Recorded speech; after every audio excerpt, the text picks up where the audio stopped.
Les raiders sont à 600 km de ce village. Ils rencontreront ses enfants. Cette école fait partie des centres locaux de radioprotection mis en place par le professeur Nesterenko.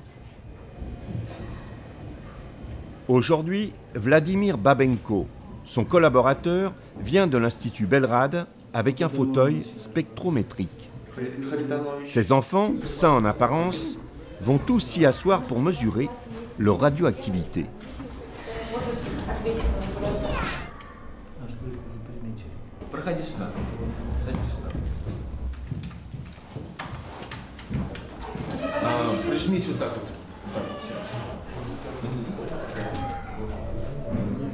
Ce fauteuil perçoit les radiations émanant du corps. Il retransmet via le cristal contenu dans le dossier un signal électrique. Ce signal détermine l'isotope radioactif, entre autres le césium-137. Ensuite, l'ordinateur calcule le taux de Becquerel.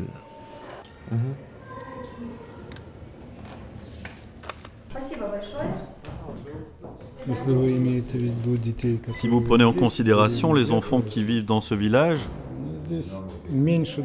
il y en a peu qui aient moins de 20-25 becquerels.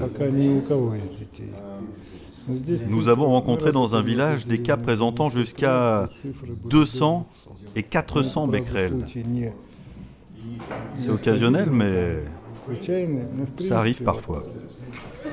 20 becquerels pour un enfant de 20 kg signifie que 400 atomes radioactifs se désintègrent chaque seconde dans son organisme.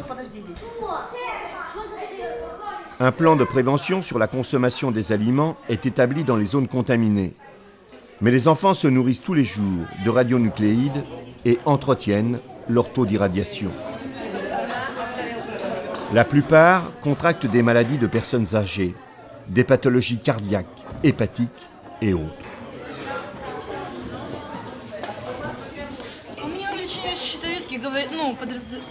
On pensait que j'avais une inflammation de la thyroïde. Je n'avais rien, je suis en bonne santé. Moi, je suis malade, j'ai des taches blanches sur la peau. Les plus atteints suivent le traitement de la pectine de pomme. Ces cures, minutieusement planifiées, débouchent en une année sur une baisse d'irradiation dans l'organisme de 35 à 85%.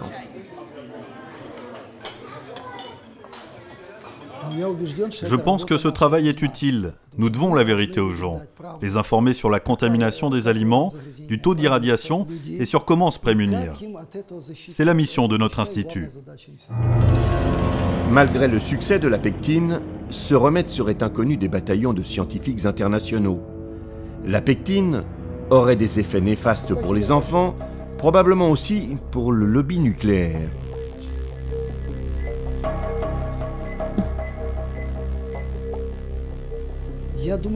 La survie de notre institut se heurte au lobby du nucléaire qui tente de le faire fermer. En fait, on trouve des soutiens uniquement parmi les associations liées à Tchernobyl qui, comme moi, ne soutiennent pas le développement ou la pérennisation de centrales nucléaires. Il nous sera difficile de survivre. Les avis divergent entre les agences onusiennes, la commission scientifique et certains chercheurs indépendants sur les conséquences médicales de la catastrophe. D'après les détracteurs antinucléaires, le lobby atomique tromperait le public sur l'ampleur réelle du drame. Do not fade away, but actually grows increasingly uncertain and in many ways more intense. The United Nations Secretary General, Mr. Kofi Annan, put it very clear when he said that the legacy of Chernobyl will be with us and with our descendants for generations to come. Chernobyl produced around 30 deaths and 200 severe deterministic injuries clinically attributable to radiation exposure. 2,000 avoidable thyroid cancers in children. Until now, no other confirmed, international confirmed evidence of a public health impact directly attributable to Chernobyl exposure. And I underline, radiation exposure. Я хочу напомнить, что за эти 15 лет родились новые люди, которые, слава богу, не пережили первого радиационного удара. Они все эти 15 лет едят грязные продукты. В общем, сегодня я сказал бы так, что состояние здоровья детей таково, что если мы не примем мер срочных, то я не очень вижу большие перспективы с нашими детьми. Спасибо.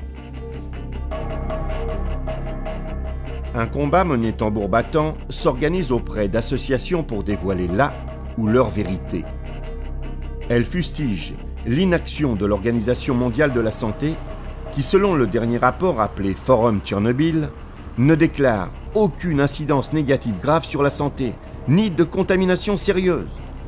L'OMS affirme aussi que les maladies liées au mode de vie constituent une menace plus grave que l'exposition au rayonnement.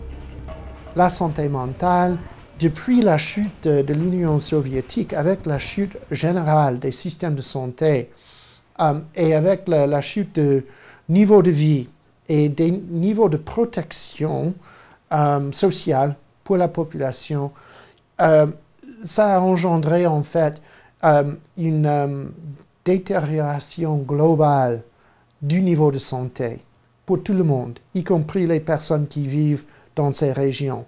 Et il faut faire face à ça aussi. Et donc, on doit constamment rappeler qu'en fait, les styles de vie comme boire trop, fumer trop, manger pas correctement, avoir trop de stress, pour stress lié au Tchernobyl, stress lié à l'incertitude de l'avenir, à l'incertitude du travail, ça entame en fait beaucoup de problèmes pour le corps humain, pour les personnes là-bas. Donc, il faut surtout faire face à ça, à ce mélange. Et ça, c'est en fait ça que nous croyons soit le plus important.